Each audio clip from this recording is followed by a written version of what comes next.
I think that we can predict quarterbacks at a better rate than we can some of these other positions because they have a larger sample of dropbacks. We've seen these quarterbacks. We obviously study them so much because they're so important to the game.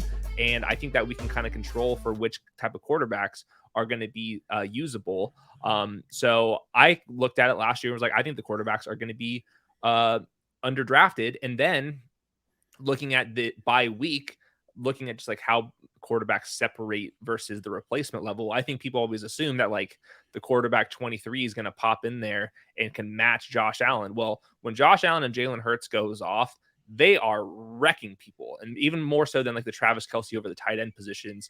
And I think we've underestimated that. So that's why I think the ADPs are up on Underdog this year. And I think it's rightfully so. Obviously, there's going to be some components about how do you stack and stuff because it's such an important piece of best ball. But I'm with you. The over replacement studies, they're not looking at basically like where which round you should be drafting a quarterback in based off of last year. But if you just like look at these buckets of the top quarterbacks, they were always in the top 20 in these over replacement studies that I've been doing for like the last 5 years. Yet their ADPs never matched that. Well, we're going to get into that a little bit more. And I want to tell you another study that I did to try and get a grip on the changes. That's the main article I want to cover today. The great article you did, Fantasy Football ADP, what's changed from 2022 to 2023. I find this fascinating, as many, even the top analysts, I find, want to apply what they learned from last year without really taking into consideration any changes. Have you noticed that as well? Yeah, I think so. We don't want to dog other people, but it is kind of an advantage that we can garner by not falling into that trap. Yeah, and I think it's very easy to do. That's after I did the better and best ball study, I looked at the ADP changes as well, just so I can get the kind of foundation of where the format is. So when I am doing my like what worked last year studies, I can kind of see, is this going to be applicable for this next year or not? So I posted a chart, I posted a column on there and just kind of shows, all right, the running back 14 this year, where is he being drafted overall versus the running back 14 the previous year?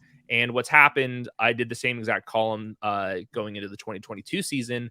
And every single year I've been doing this, the wide receivers get priced up and the running backs get cheaper and cheaper. And I think that there's some context around this, why that is in this year because of the running back position, which I'm sure we'll get into. But I'm with you. Obviously, what worked last year doesn't necessarily mean it's going to work this next year, especially if the prices change, because that's like basically half the battle.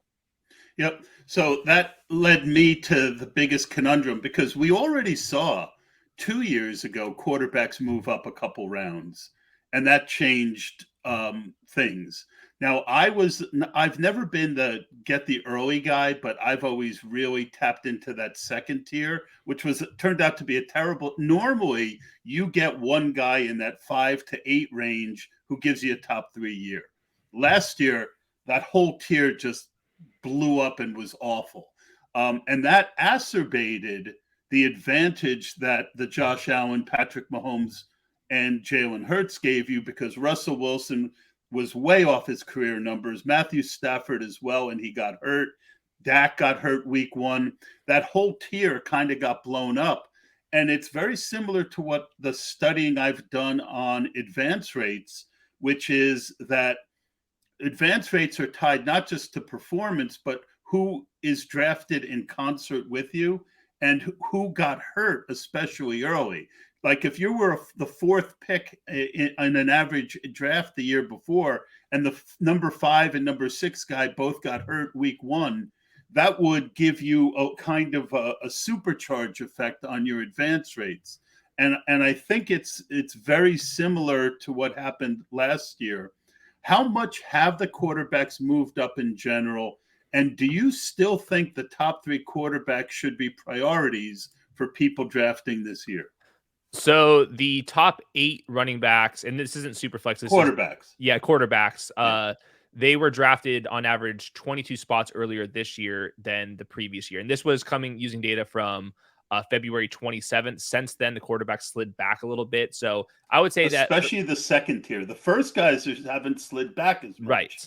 Right. So I would say they're basically the the elite quarterback ones or the mid-range quarterback ones are about a round earlier than where they were last year. And for just looking at the quarterbacks over or the fantasy points over replacement from my study, Jalen Hurts was the 11th overall player. Josh Allen was the 14th overall player. Patrick Mahomes 16th overall. Then there was a big tier break, and then you get into your Joe Burrow, who's 35th overall. Justin Fields 41st overall. Lamar Jackson 45th overall. I'm using per game numbers here as well. So I think that the prices are efficient. I don't think that these quarterbacks are values anymore. I don't think that they're going too early. I think this is efficient price tags. Just looking at this from 1,000 feet up in the air. Obviously, that's not exactly what we're trying to plan for. We still have to stack correctly. How does your Jalen Hurts and your AJ Brown line up? I don't want necessarily Josh Allen unless I have Steph Diggs. There's a lot of things like that we have to kind of fall into order before I can say this is a good pick or not a good pick. But just looking at it, if we weren't trying to game plan for best ball tournaments, I think that these price tags are fair. This is about the right value. I don't think that Jalen Hurts should be a top 8 overall player, but I think that him in the second round is definitely appropriate.